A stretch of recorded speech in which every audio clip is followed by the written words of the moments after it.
Alô, alô, fala galera, bom dia, boa tarde, boa noite, fala Botino, na paz? Fala, Taleco. Bom dia, boa tarde, boa noite, todo mundo. Tudo tranquilo, Taleco? E com Vossa Excelência, como é que tá? Tamo bem, tu percebeu que a gente tá combinandinho, como fala na internet, nem tamo de preto aí, Men is in the Black. Isso aí, Ai, é o ai, MIB. é. Pô, MIB bom. Bom, os caras de MIB era de segurança, né? Pegavam alienígena, Exatamente. mas melhor nem falar, entrar nesse tópico do alienígena, porque senão te desvirtua muito. Ixi, pô, aí não, pronto. Aí meu sogro não vai desligar o podcast. Ai, ai. Bom, mas se você caiu de paraquedas ou em alguma nave espacial aí, a gente a Culpa é de Sec, um podcast para falar de segurança de aplicação e qualquer coisa que a segurança pode ser ocupada. E a gente quer bater um papo, compartilhar aprendizado, gerar discussão, reflexão ou só falar abobrinha mesmo. Então, deixa seu joinha aí, a sua estrelinha, compartilhe com seu primo, tá entrando na área de TI agora, compartilha que ajudar a gente a virar influencer da área de tecnologia e para RSA, os eventos com tudo pago, hotéis caros. E se quiser ver a nossa cara, logo a gente chega no YouTube e é isso. Vamos que vamos, né? Vamos que vamos, mas esqueceu de falar a parte mais importante, eu acho, não? Esqueceu não? Ah, sim. Bom, e o que é falado aqui não representa a posição do nosso empregador. Quase uma falha de segurança aí, né? Então, Não tá doido, cara? Deixa isso claro, que a gente tem dinheiro pra advogado, não. a hora que rodou a pipeline, não tinha nenhum controle de segurança. Putz. Mas é melhor do que falhar a build? Então, né? Ai. Mas é isso. Vamos que vamos. Vambora, Taleco. O que a gente tem aí pra hoje? Cara, hoje temos uma agenda cheia. Agenda cheia, não tão cheia. A gente veio em acho que 2 maiores episódios. Que a gente Verdade. já passou o tempo aí. Mas hoje a gente tem e-mail do ouvinte. Um abraço para todo mundo aí que tá acompanhando o canal também. Mais variados países, pessoal no Spotify aí, obrigado mesmo. Segue compartilhando, curtindo aí, isso é bem importante pra gente. Pois é, né, cara? A gente tá dando um volume maior ali no nosso canal do YouTube. Legal demais ver o pessoal aí querendo ver nossa cara feia, não só ouvir nossa voz. É isso. Tô curtindo. Isso é bom. E isso ajuda a gente no Media Kit, né? Então, quando alguém quiser patrocinar, os caras perguntam, cara, cadê os números? Show me the numbers. Vai estar ali, ó. Todos os números. Gente show the numbers aí, ó. Tá bombando no YouTube. O último vídeo aí que a gente deu uma olhada e a gente começou a gravar, tinha mais 60 plays, né?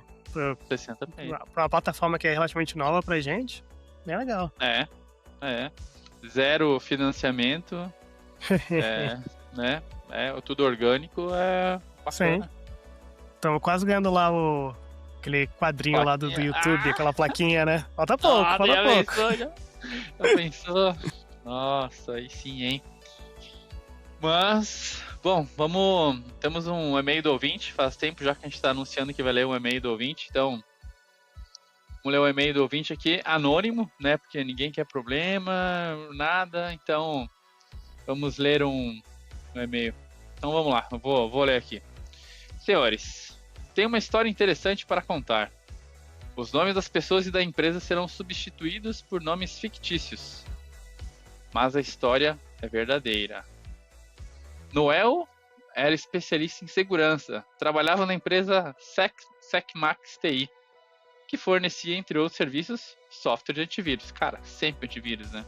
A culpa já caiu aí na segurança. Aí, ó.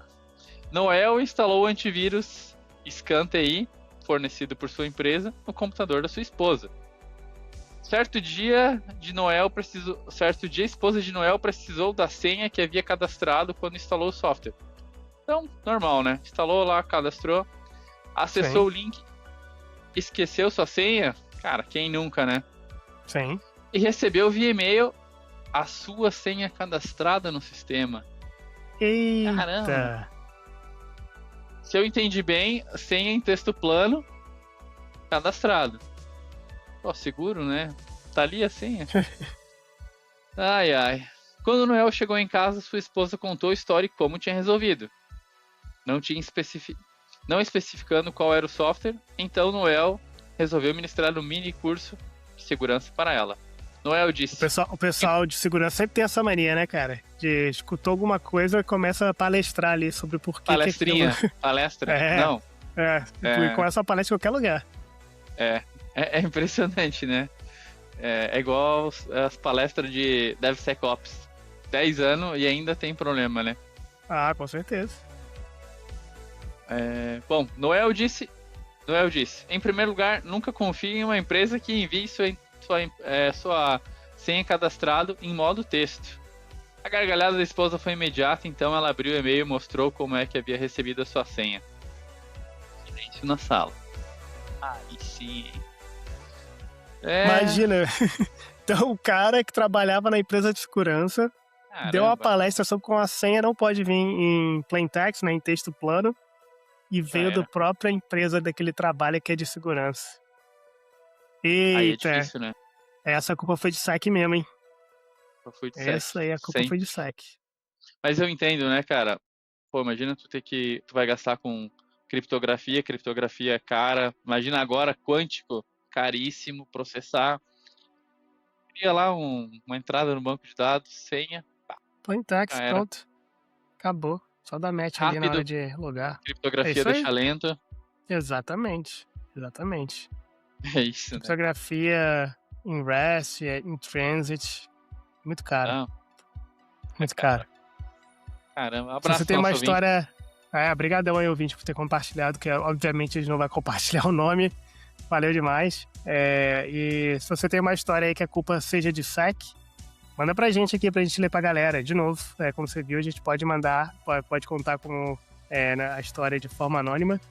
O e-mail é contato@aculpaedsec.com. contato@aculpaedsec.com. É o EDSEC, só que sem o acento. Beleza? A gente tá ansioso por contar a sua história.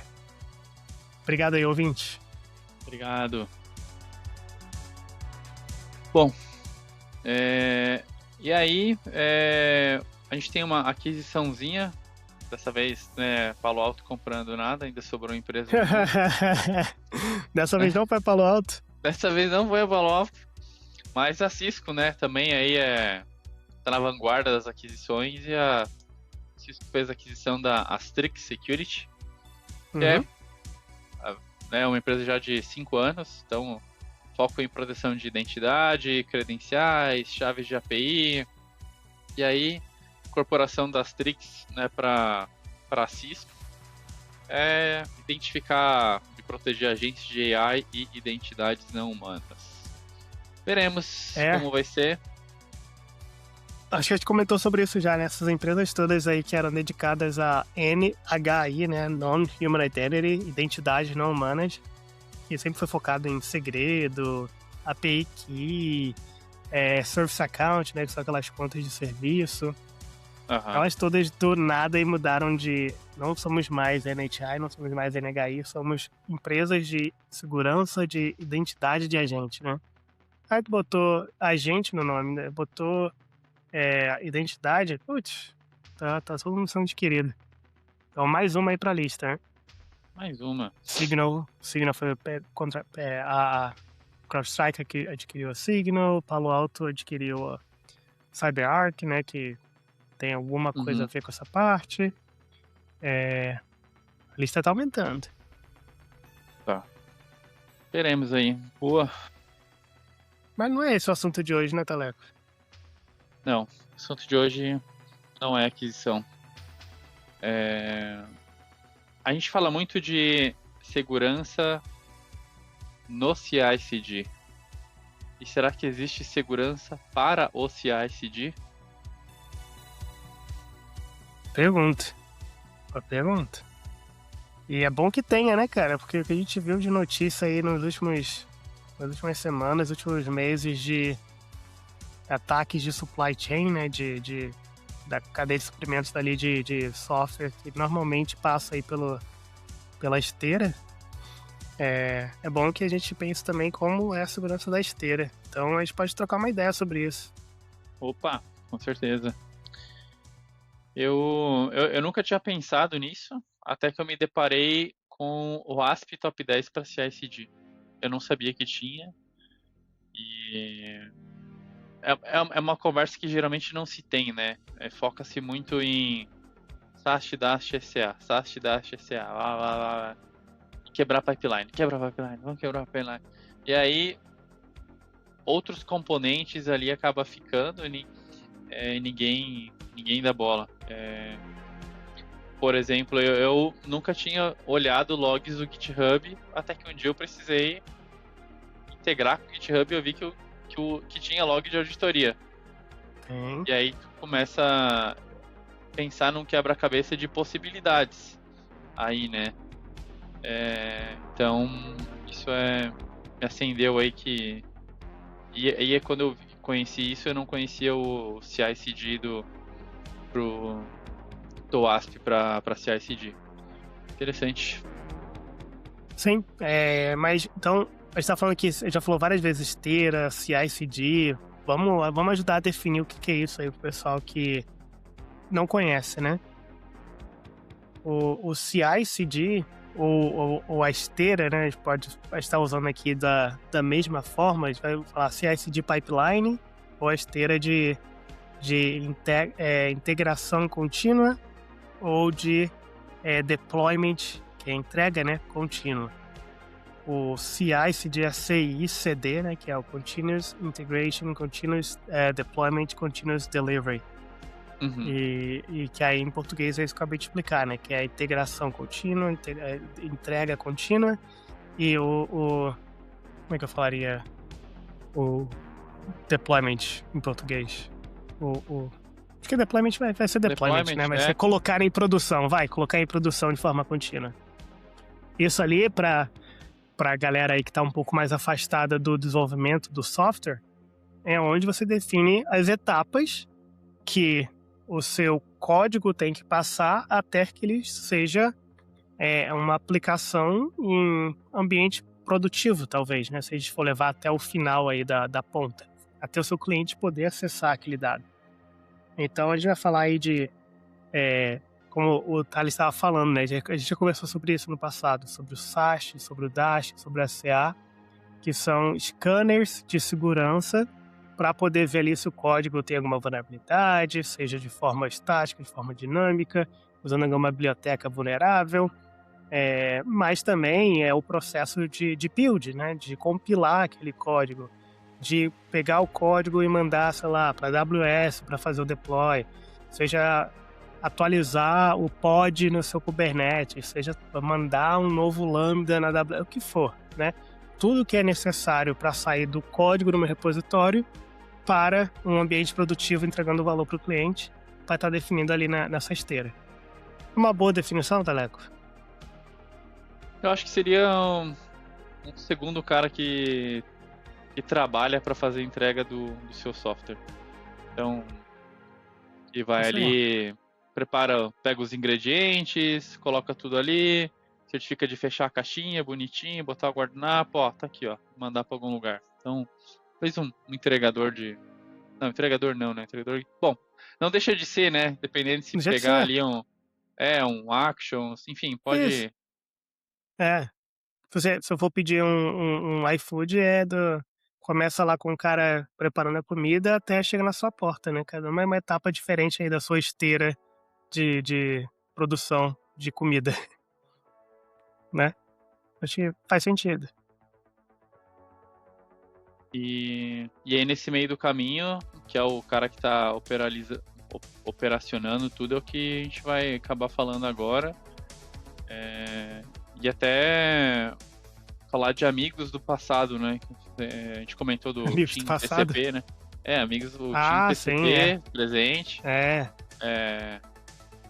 A gente comentou sobre o Team PCP nos episódios atrás, né? Que é o que tá trazendo... Eles têm feito o assunto segurança do supply chain, tá bem na ponta da língua de todo mundo aí nas últimas semanas. E o que é mais interessante, né? Não sei se a galera aí lembra, mas tiveram pelo menos 3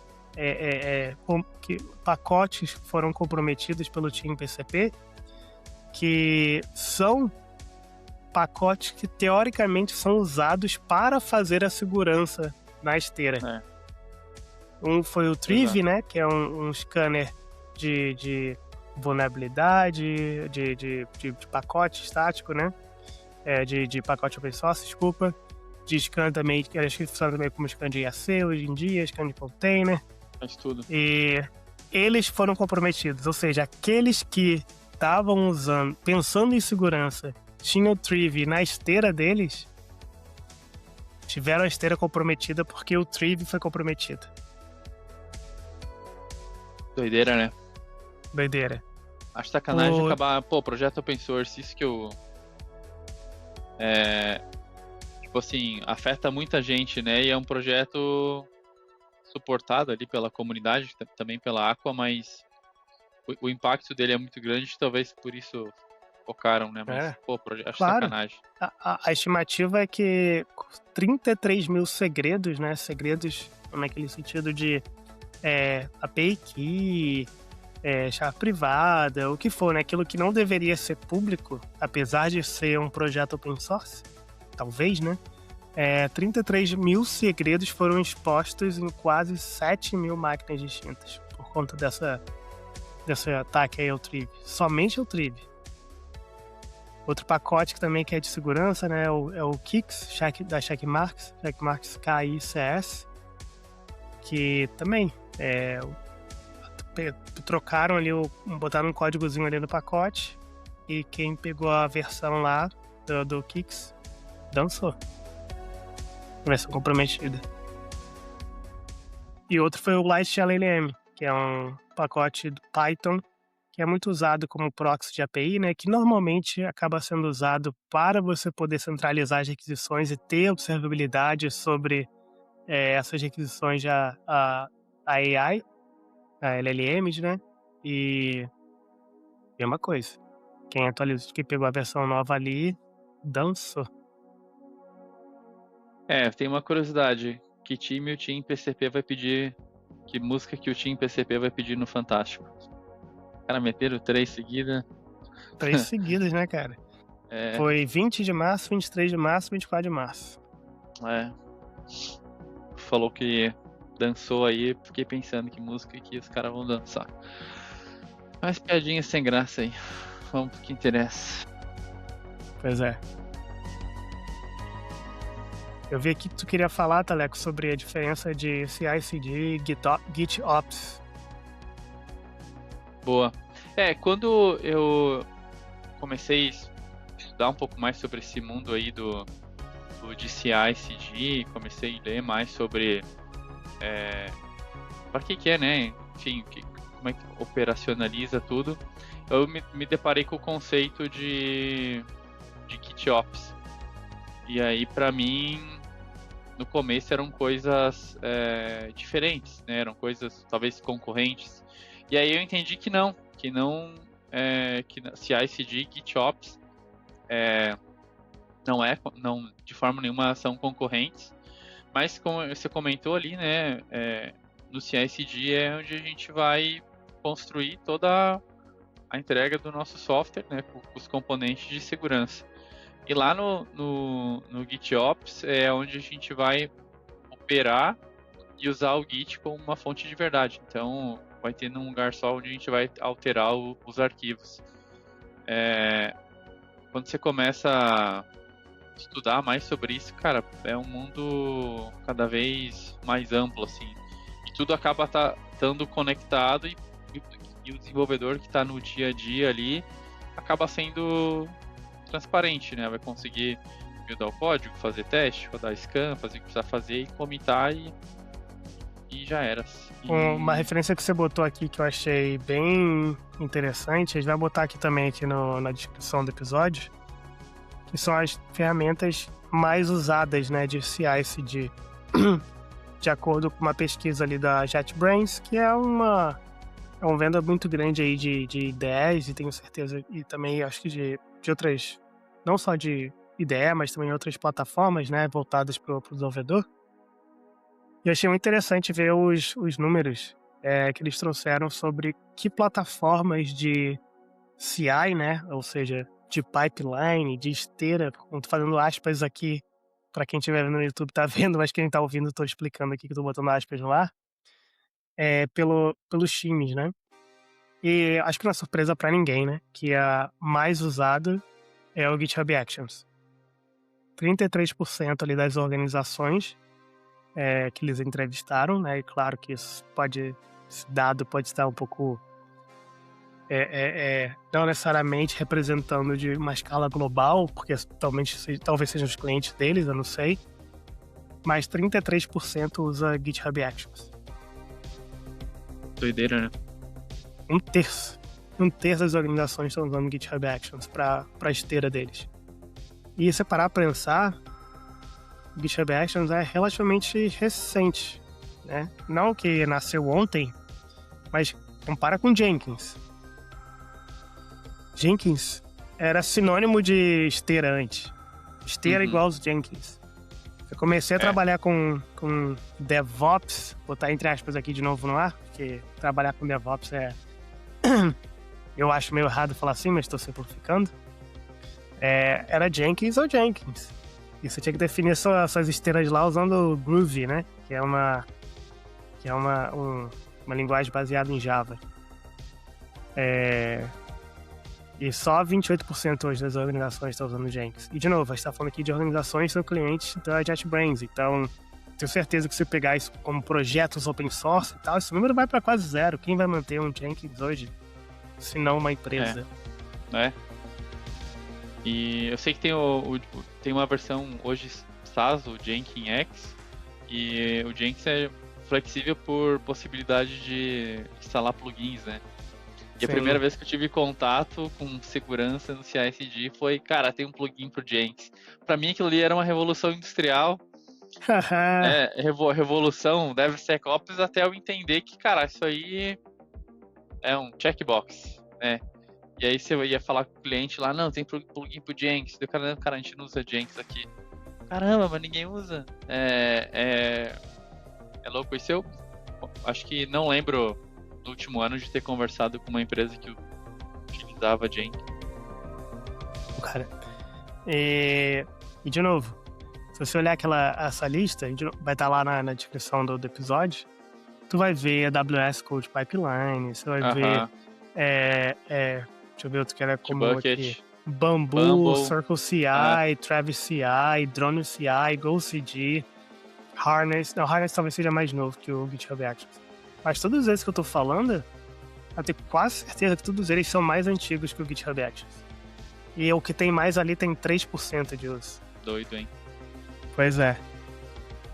Os caras fizeram um negócio super simples, já tá embutido ali onde tá o seu código. E pronto. O mais legal é que mesmo que você tenha um projetinho ali open source, ou até um negócio fechado que você tem ali só pra você pode usar o GitHub Actions de graça. Então tipo... Por que não, né? Por que não usar? Por que não? É bem sim. Então fica aí a recomendação, né? Se você tem código no GitHub, usar o GitHub Actions para poder escanear esse código por problemas de segurança. Agora, como o Taleco falou, e a segurança dessa esteira que vai estar, que você definiu ali, como escanear seu código? Vamos começar um pouquinho... Uhum. E aí tem a WASP, né? A gente lembra tanto da WASP para segurança de aplicação e esquece de consultar se existe o WASP para outras coisas, né? Então, acho que a WASP aí os caras também tem um top 10 para isso, de segurança no CI/CD. E não sei se coincidentemente ou não, também tem coisa de supply chain. Cara, supply chain tá em, acho que todos, o WASP top 10. Isso é muito interessante. Então, primeiro clarificar, né? O que é o WASP, para quem não sabe? A OWASP é o Open Worldwide Application Security Project. Cara, ainda bem que você não pediu pra mim falar essa sigla aí. Eu só falei que eu tô lendo, senão não ia falar não. Que é uma fundação sem fins lucrativos, que a ideia justamente é que é algo mantido pela comunidade, que é espalhar a informação sobre a segurança de aplicação, né? Que, mal ou bem, é uma disciplina moderna, né? E eles começaram, obviamente, muito focado na aplicação web, né? Então, aquele SQL Injection, Cross-Site Scripting, aquilo que é bem típico aí, você pensar de uns anos atrás, uma aplicação web, mas que ao longo do tempo, obviamente, evoluiu para não cobrir somente a aplicação em si, mas a esteira, como a gente está falando, como a parte de AI generativa, né? Também conhecido como AI, né? O LLM. Eles que mantêm ali o formato Cyclone DX do S-Bone, que a gente já conversou sobre, de aplicação mobile. Então tem bastante OWASP hoje em dia, né? Que são vários projetos distintos da própria OWASP. O mais comum, que era o que o Taleco estava falando, é o Top 10, né? Que são os 10 maiores vulnerabilidades de aplicação web. Só que hoje em dia eles têm o Top 10 riscos de segurança da própria esteira, da esteira em si, né? Então bem interessante, né? Essa evolução para cobrir também a esteira. Isso mostra como o problema de ataques de supply chain, ataques que vão interferir com a esteira, estão cada vez mais populares, né? Bom, vai estar o link também na descrição do episódio ali, né?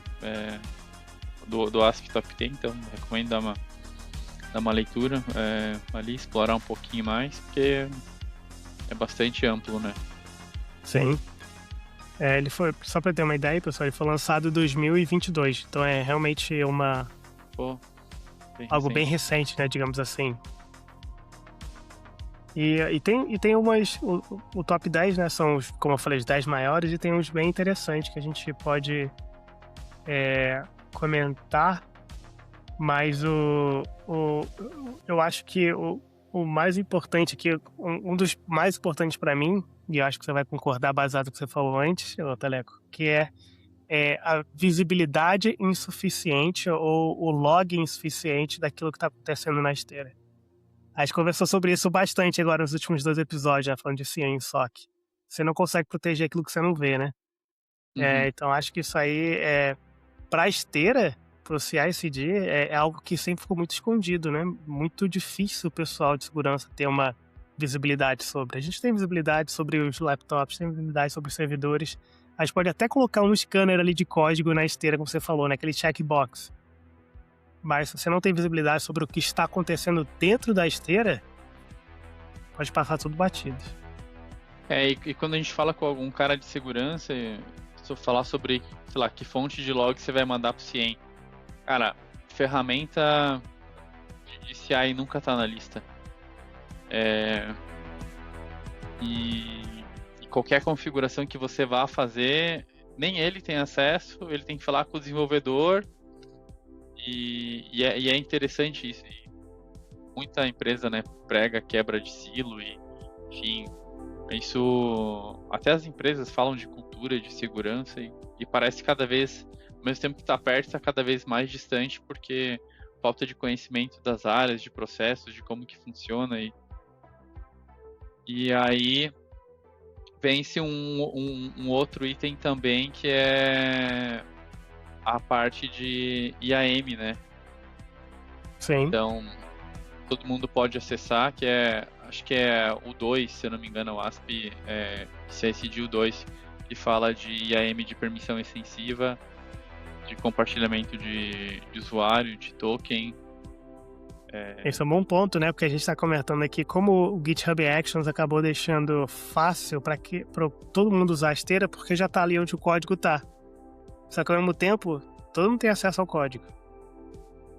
E se todo mundo tem acesso ao código e você está definindo a esteira naquele próprio código que está ali, todo mundo tem acesso a mudar o comportamento da esteira também, né? Possivelmente, claro. Então é um problema muito recorrente para esteiras de CI/CD.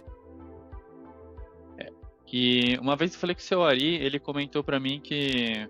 Seu Ari é a lenda, pra quem não conhece, Cara, dá um Google aí, seu Ari, ela aparece a imagem dele grandão assim. Eu cara. falei uma vez pra ele que eu me arrependo de não ter ouvido ele mais vezes, mas quando eu abri minha mente e comecei a ouvir o seu Ari, ele falou pra mim sobre padronização de comentário no GitHub. Quando você vai fazer um PR, você vai aprovar alguma coisa, você ter um padrão para isso, né? Para que não ter um padrão para aprovação, mas também que tenha uma cadeia de aprovar. E eu não conseguia entender isso, né? Não, cara, mas pô, é só aprovar. Alterou o código, por quê?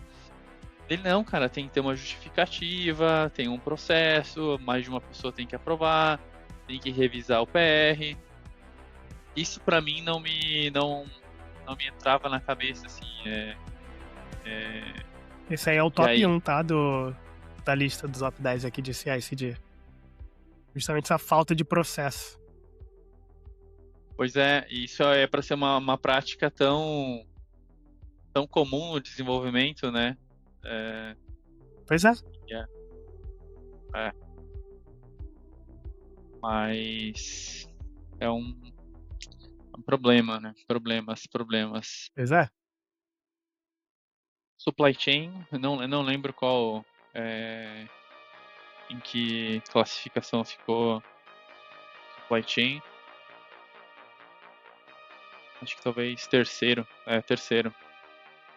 Biblioteca maliciosa, dependência comprometida, pacote adulterado. É isso aí. Aquilo que a gente estava comentando, né? Você estava comentando ali antes, dando os exemplos do Team PCP. Sim. E aí eu queria... a gente falou que ia fazer um pouco mais curto hoje, mas eu queria dar uma passada por já falando umas 10 dicas aí para quem quiser sair daqui do episódio de hoje e ter algo para agir, né, na própria esteira. Assim que terminar de ouvir. O que tu acha, galera? Boa. Isso aí. Boa. Tá, então vou começar a falar sobre uma que... Cara, é uma que eu sempre repito. Todo mundo vai conversar sobre esse assunto, né? Que faz questão de pin everything, né? Que é fixar não só na versão, mas na hash específica de um pacote. Como assim? Pode crer. É muito comum, quando a gente está como desenvolvedor, eu boto lá, eu preciso, sei lá, do pacote XPTO, do pacote bolinha na versão 3.0 ou maior. Beleza. Vai vir 3.0, 3.01, 3.02. Você pode botar ali qual o teto, né? Pra falar, não, mas não pode ser maior que a 3.2. Você pode definir isso ali.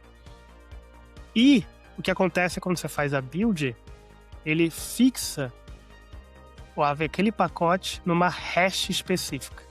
Como assim? Qualquer que seja o pacote que foi baixado para aquele ambiente, se você tentar executar de novo, ele vai pegar pela hash, não pela versão. Ou seja, ele vai pegar exatamente aquele pacote, mesmo que se altere aquele código, aquela versão do pacote, né? Trazendo para a esteira, a gente fala muito do GitHub Action, né? Dos pacotes do GitHub Action. Que tem um marketplace ali de ações, né? Que você pode falar, por exemplo, que eu quero usar a ação do Triv. Aí você fala, beleza, vou usar a versão do Triv na versão 1, 2, 3, 10, qualquer que seja a versão. E é muito comum, em primeiro lugar, que as pessoas só usem latest, a versão mais nova que tiver daquela ação. O cara sempre é a melhor, a mais nova.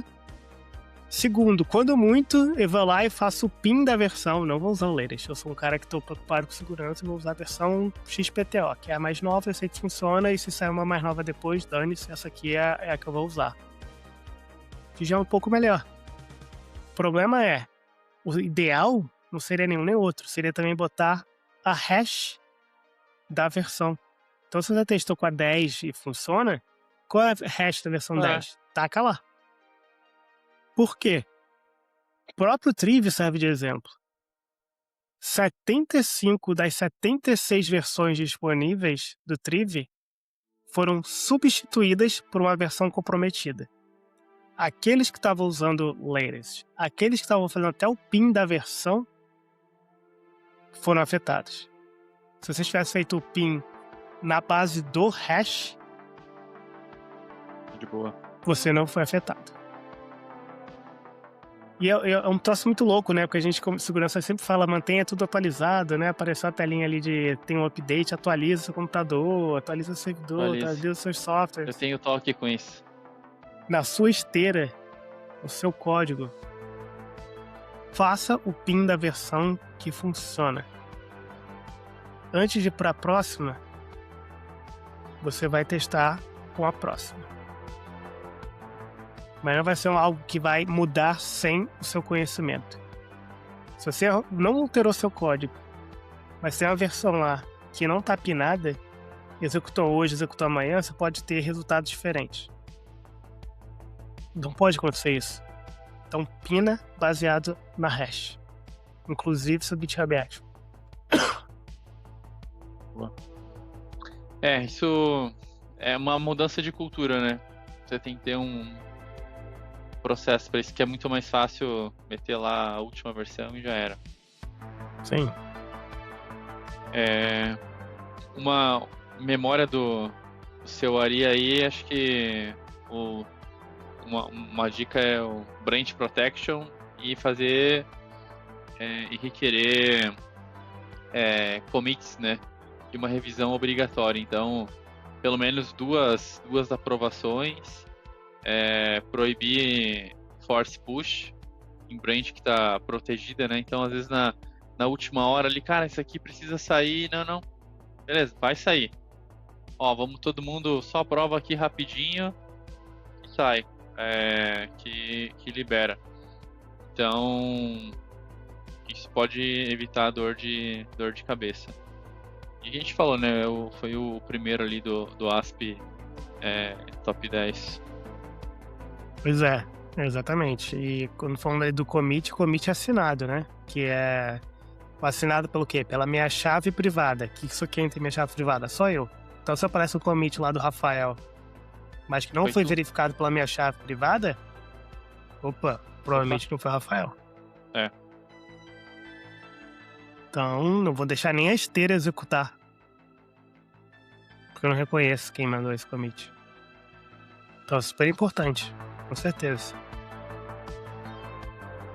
Outro ponto que eu acho relevante aqui é o do Pull Request Target. E a gente falou sobre isso quando a gente falou do Team PCP da última vez, mas vamos falar de novo. Eu tive problema com isso lá no passado e foi aí que eu entendi o que era. E quando eu vi esse ataque usava o Pull Request Target, eu falei, caraca, isso faz muito sentido. Quanta gente não deve ter feito mesmo. O Pull Request Target lá no GitHub Actions é como você determina as permissões do cara que fez o fork do seu repositório. Se ele, quando vai executar a esteira ali do lado dele, se ele vai ter acesso basicamente aos seus segredos. É basicamente isso.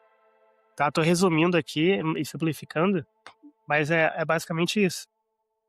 Então, é claro que eu quero que as pessoas possam testar o código, né, antes de mandar para mim de volta. Né, como um projeto open source. Só que se eu deixo isso acontecer, já era. Eles estão executando em cima do meu ambiente um código que eles escreveram.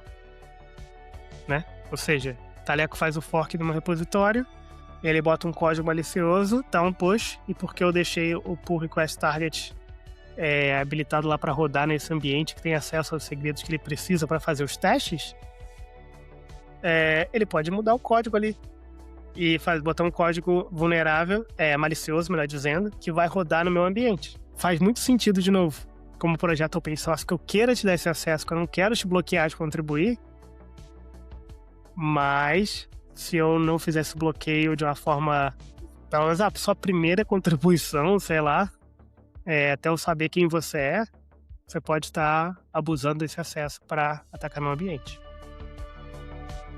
Que foi o que o Team PCP fez. Sim. Você comentou de executar código com permissão. Daí outro ponto é usar credencial OIDC, que é OpenID Connect, credencial de curta duração. Então a gente parar de armazenar o padrão AWS, _access, _key, _id como segredo, ou qualquer outra que você usa, e usar federado pelo GitHub com tokens de curta duração de repositório. E aí até você comentou do TeamPCP aí, bem falado hoje, ataques recentes aí do Shai-Hulud e TeamPCP miravam extração de segredo persistente. Cara, eu acho é isso. A primeira coisa, quando a gente cria conta no GitHub, vai integrar com qualquer coisa, cria uma secret. Isso é uma mudança de cultura bem forte. Gigantesca. De você usar... E não vai ser noite por dia, né? Eu sei que você não vai chegar todas as suas esteiras, todos os seus serviços, todos os seus produtos, seus softwares, sair mudando tudo para OpenID Connect da noite pro dia, né? Mas se esses caras estão fazendo o que eles estão fazendo para roubar esses segredos que existem no seu pipe, na sua esteira, para ir lá e criar instância na AWS, para ir lá e fazer não sei o que, fazer não sei o que lá, se não tiver segredo pra eles roubarem. Acabou o incentivo, né? Acabou o incentivo. E é basicamente isso que o OpenID Connect faz. Porque os segredos são efêmeros. Acabou. O cara vai roubar, não serviu nem um segundo ali pra ele. Doideira. Então é outro. Falando em efêmero, idealmente você tá usando runners, executores isolados e efêmeros. Como assim, né? Quando você vai lá no GitHub Action, que é de graça, você está usando um ambiente compartilhado. Que é de graça, né? Você aproveita. Mas se você está fazendo algo aí um pouco mais sério, idealmente, e você pode fazer isso no GitHub Actions também, você usa suas próprias máquinas como os runners, né? São que vão executar a esteira. Então o GitHub Actions ali no GitHub vai servir como uma plataforma de gerenciamento desses runners, mas os runners vão ser seus. E que você vai rodar e matar. São efêmeros e isolados. Porque você não vai ter risco de uma execução que foi comprometida agora consiga olhar o que foi executado antes. Nem que coloque alguma coisa ali para poder ver o que vai ser executado depois. E se você está no ambiente compartilhado, você não tem esse controle. E se você faz de uma forma interna, conseguindo fazer isolado e efêmero, quando você cria esse ambiente e destrói toda vez, é isso aí. E um ponto importante é que a gente acabou conversando sobre SLSA, o SLSA, que é um framework também criado pela comunidade que estabelece bons padrões de segurança da esteira. Se não me engano, são 4 níveis. E ele já te ajuda aí a chegar no nível 3 só de fazer isso. Que é algo importante, né? Quando se fala da segurança da esteira. E quando você falou de ter isso local, isso pra mim também foi outra quebra de paradigma de ver que o runner pode ser uma VM, um container, uma máquina física. E você pode escolher, tipo, o Ubuntu, a distribuição qualquer, né? O sistema operacional. Isso pra mim também foi uma coisa nova, assim. Se parar pra ver, começa a ter vários componentes que são importantes e que precisa de uma camada de segurança. Pois é. Outro que eu acho bem relevante é a parte que fala de provenance, né? Que é basicamente gerar a atestação da proveniência daqueles pacotes, de cada artefato que está sendo gerado. Como assim, né? Então, toda vez que você gerar um artefato, né? Seja um código, um binário de um código que você compilou, seja uma imagem de um container, seja o que for, você vai assinar aquilo ali, né? Por quê? Porque quem for usar vai verificar a assinatura antes de usar. E se a assinatura não bater com aquela assinatura que é esperada sua, igual aquela coisa do commit que eu falei, né? Só que do commit era para gerar código, entregar código no meu repositório. Isso aqui é para eu utilizar ou não um pacote que teoricamente veio do Taleco. Então, quem estava fazendo isso aí, quem estava verificando a proveniência do pacote com a assinatura, não caiu nessa do TeamPCP. Super importante. Mais coisa para fazer. Acho que outro ponto é a parte do SBOOM contínuo, né? Acho que usar o SBOOM de verdade e não só pedir se tem SBOOM, né? O Software Bill of Material, né? Então, você manter atualizado em cada build um inventário consultável para que quando sair o novo ataque de cadeia de suprimento aí, você não precisar mandar e-mail para o seu vendor, você não precisa abrir uma war room, saber se está sendo afetado ou não, né? Você busca ali de forma fácil ali, alguns minutos, saber se está sendo afetado ou não, e isso é bem importante, ter todo o inventário ali dos seus pacotes e dependências. Boa. Outro que é bem quebra de paradigma também, Teleco, é o princípio de menor privilégio. Isso não é nada de outro mundo para o pessoal de segurança, né? Todo mundo sabe que você tem que dar somente aquilo que é necessário de permissionamento para uma conta, para uma pessoa, para uma service account, para uma API, para uma PAT, né? Que é o Personal Access Token. Todo mundo sabe disso. É super padrão. Mas trazer isso para o permissionamento da própria esteira, né? Daquela própria step, aquela própria etapa dentro da esteira. Por padrão, no GitHub Actions, tudo pode ser feito, né? Tudo de quê? De rodar uma ação, de fazer um deployment, de até criar algo numa discussão, de fazer um deploy de um pacote novo dentro do GitHub, de acessar a informação de pull request, isso tudo. Mas você precisa disso o tempo todo? Então, idealmente, você vai colocar lá permissions vazio, né? Que é o abre e fecha colchetes. E aí você vai começar a colocar aquilo que você precisa. Porque, de novo, por padrão, o GitHub Actions vai te dar tudo para aquela execução na esteira. Então, você quer botar para o zero e aí colocar somente aquilo que realmente vai ser necessário. Você começou a falar isso, eu me lembrei de quando a gente utiliza um provedor de nuvem, sei lá, AWS tem aquele Policy Simulator que você consegue especificar exatamente as funções dos recursos. Para o mundo de nuvem, isso é meio que um hábito, né? Pode trazer essa mesma cultura, essa mesma forma de fazer para a nuvem para pipeline, e acho que é interessante demais aí. Verdade. Bom ponto. Você acabou de dar uma ideia de um projeto open source que a gente pode fazer, tá, Leco? Aí, ó. E tomar todos os devidos cuidados, né? Claro. A nossa esteira vai ter todas as dicas implementadas.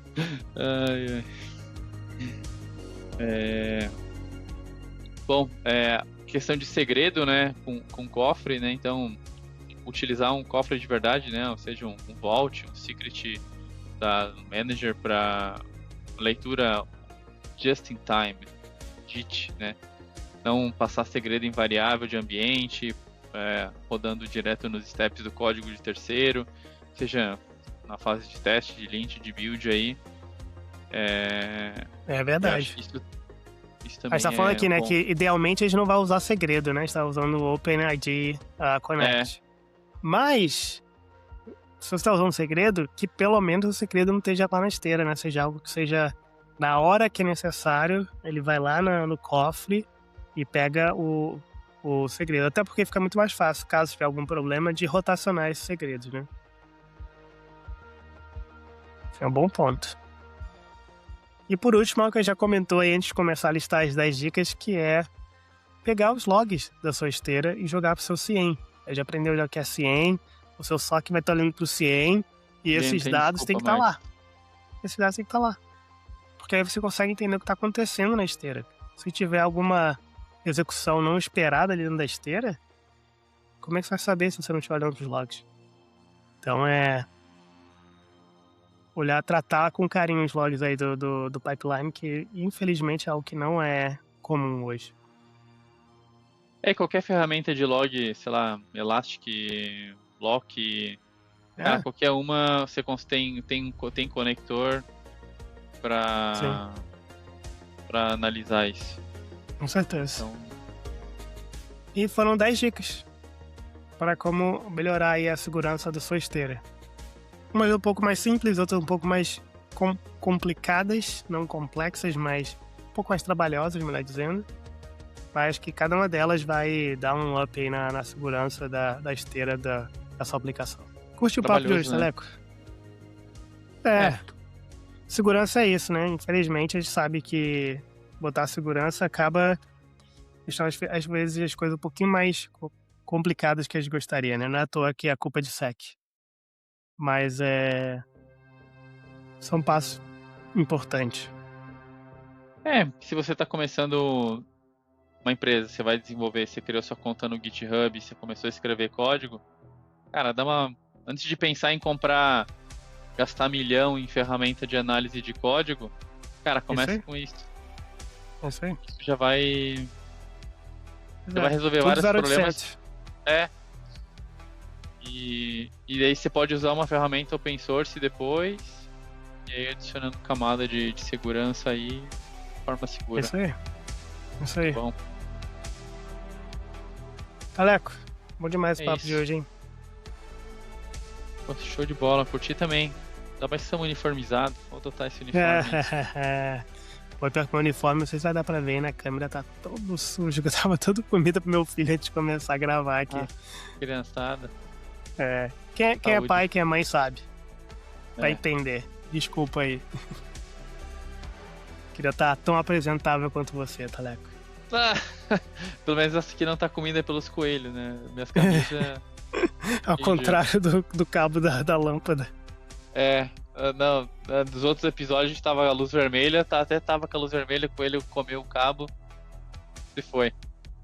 Teria sido bom se durante a gravação. Ia tá, caraca, que isso? Cara, tá. Foi logo antes de começar. Mas é isso. Ai. Teleco, valeu demais aí pelo seu tempo. Galera que tá nos ouvindo aí, a gente falou que esse é um episódio mais curto, acabou fazendo quase 1 hora.